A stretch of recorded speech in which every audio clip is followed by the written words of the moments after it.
Well, that call for unity didn't last long. Unity has been a constant theme of the Biden campaign. He was going to bring the country together. It's a theme he reiterated during his inaugural speech. We can see each other not as adversaries, but as neighbors. We can treat each other with dignity and respect. It was a really nice speech, and he may have even meant it, but his party and his supporters in the media didn't get the memo. There are millions of Americans, almost all white, almost all Republicans, who somehow need to be deprogrammed. How are we going to really almost deprogram these people who have signed up for the cult of Trump? But there's a broader societal issue that it's going to take many years to detox the disinformation, the lies, the hate that has been spread. A whole segment of the American population has been radicalized by what has happened over the last 4 years. So let me get this straight. Republicans need to be deprogrammed, they're in a cult, and they need to be detoxed.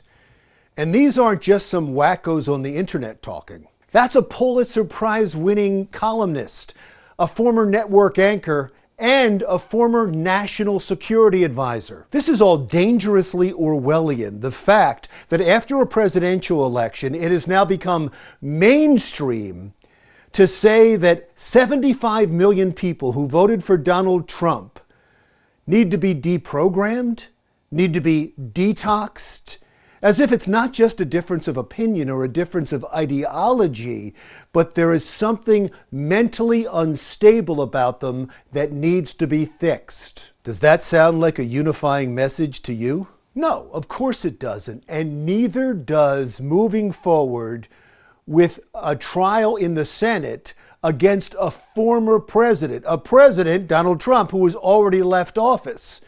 But the Democrats are determined to do that. Unity be damned. You don't say to a president, do whatever you want in the last months of your administration. You're going to get a get out of jail card free because people think we should make nice. Okay, a couple of things here. First, the person saying that we should all be playing nice is the incoming Democratic president, Joe Biden, the new leader of the Democratic Party. And second, Congress doesn't have the power to send Donald Trump to jail. They can remove him from office, which has already been done, and then they can prevent him from ever running for public office again, which is the real reason, a political one. And finally, right after giving that beautiful speech about unity, President Biden signed 15 executive orders undoing executive orders signed by Donald Trump, angering half the country. Again, not very unifying. This is not to pick on President Biden. Every politician uses the word unity as a semantic shield to hide their true intent. And every president, dating back to George Washington, has talked about unifying the country in their inaugural speech, and none of them have meant it. Even Donald Trump talked about unity in his speech. The Bible tells us how good and pleasant it is when God's people live together in unity. And we all know how well that worked out. You see, when modern politicians, either Republicans or Democrats, talk about unity, they're not talking about reaching out to the other side. They want the other side to agree with them. Only now, many in the Democratic Party have taken this to a whole new level.